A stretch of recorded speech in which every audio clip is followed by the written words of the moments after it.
Aim had always felt drawn to the sea. Growing up in a quiet coastal town, she spent her days collecting seashells, sketching the horizon in her worn-out notebook, and listening to the whispers of the waves. The ocean was a constant in her life, calm, vast, endless. Yet, despite its beauty, Aim carried a longing in her heart. A yearning for something she couldn't name, something just beyond the horizon. Her mother often told her, the sea has a way of calling its own. Aim never quite understood what that meant, until the night of the Lantern Festival. The festival was the town's most beloved tradition. As dusk settled, paper lanterns floated into the sky, flickering like fallen stars. The scent of grilled fish and sweet dumplings filled the air, and laughter echoed between the wooden stalls lining the streets. But Aim felt restless amid the festivities, an ache deep in her chest. So, as the celebration carried on, she wandered away, toward the shore, toward the place where the world felt quieter. And that was when she saw him.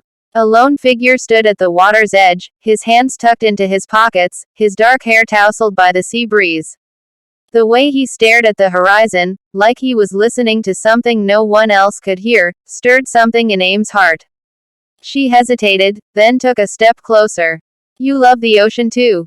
she asked softly. The young man turned. His eyes, deep brown, reflecting the silver moonlight, met hers. For a moment, he just looked at her, as if searching for something. Then a small smile curved his lips. "It's always calling me back," he said. Aim tilted her head. "Back." He chuckled, glancing at the waves. "I'm Kaito. My father's a sailor, and I've spent most of my life on the sea. But I was born here. I come back every summer." Aim's heart skipped slightly. "So, you've seen the world." Kaito's gaze flickered to hers, something playful in his expression.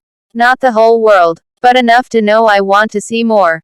They talked for hours beneath the stars. Kaito told her stories of distant islands where the sand shimmered pink at sunset, of dolphins that danced beside their boat, of storms that roared with the fury of 1,000 voices. Aim listened, captivated, painting his words in her mind like a watercolor dream. And then Kaito asked, "Do you ever think about leaving?"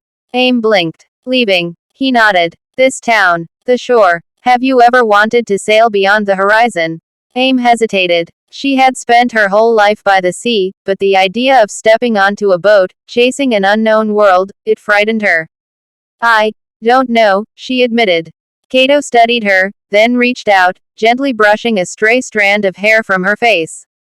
"Come with me tomorrow," he said. "Let's sail before sunrise." Aim's breath caught. "Kaito, you don't have to decide now," he said softly. "Just think about it." The festival lanterns flickered in the distance as they sat in silence, the waves lapping at the shore. Aim couldn't sleep that night. Kaito's words echoed in her mind, mingling with the sound of the tide. She thought about the horizon, about adventure, about the way Kaito's eyes lit up when he spoke of the sea. And when dawn finally arrived, painting the sky in hues of gold and pink, Aim found herself standing at the docks. Kaito was waiting. He smiled when he saw her, extending a hand. Aim took a deep breath, then reached out. The moment her fingers touched his, she felt it, the pull, the whisper, the call of the ocean.